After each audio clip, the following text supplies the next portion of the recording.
आखिर क्यों काटा था परशुराम ने अपनी माता का सिर? भगवान परशुराम विष्णु के छठे अवतार हैं। उनके पिता का नाम जमदग्नि तथा माता का नाम रेणुका है।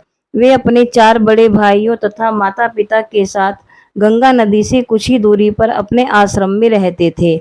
भगवान परशुराम के 4 बड़े भाइयों के नाम हैं रुक्मवान, सुसेनु, वसु और विश्वावसु। भगवान परशुराम अपने माता-पिता के आदेश का अक्षरशः पालन करते थे। माता-पिता के प्रति उनकी श्रद्धा अथाह थी।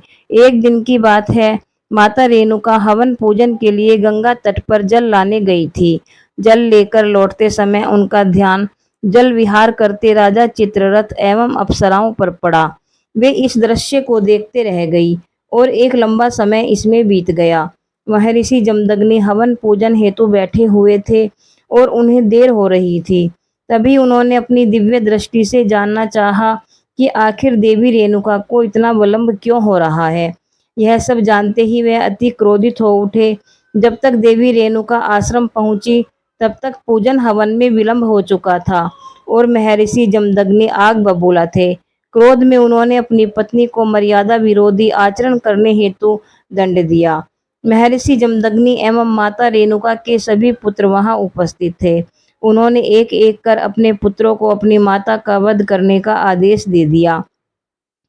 अपने पिता की अवहेलना कर उन 4 पुत्रों ने माता का वध करने से मना कर दिया। पिता की आज्ञा विमुख होने के कारण महर्षि जमदग्नि ने अपने चारों पुत्रों को विचार शून्य होने का श्राप दे दिया। यह सब भगवान परशुराम देख रहे थे। तभी महर्षि जमदग्नि ने अपने सबसे छोटे पुत्र भगवान परशुराम से माता का वध करने को कहा। तब भूत भविष्य जानने वाले भगवान परशुराम ने बिना एक क्षण समय व्यतीत किए अपनी माता का सर काटकर उनका वध कर दिया। यह देख महर्षि जमदग्नि अति प्रसन्न हुए। उन्होंने अपने बेटे परशुराम से 3 वरदान मांगने को कहा।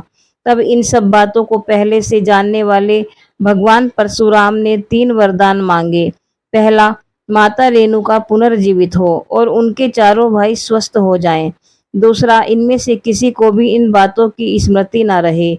तीसरा, वे दीर्घायु एवं अजय हों। भगवान परशुराम की मांग सुनकर महर्षि जमदग्नि को अपने क्रोध का एहसास हुआ। तथास्तु कहकर उन्होंने अपने पुत्र को तीनों वरदान दे दिए। महर्षि जमदग्नि समझ चुके थे कि कोई भी पुत्र ऐसे ही अपनी माता का वध नहीं कर सकता जब तक वह स्वयं भूत भविष्य जानने वाला ना हो। मन ही मन उन्होंने पुत्र धन रूप में प्राप्त भगवान विष्णु को प्रणाम किया।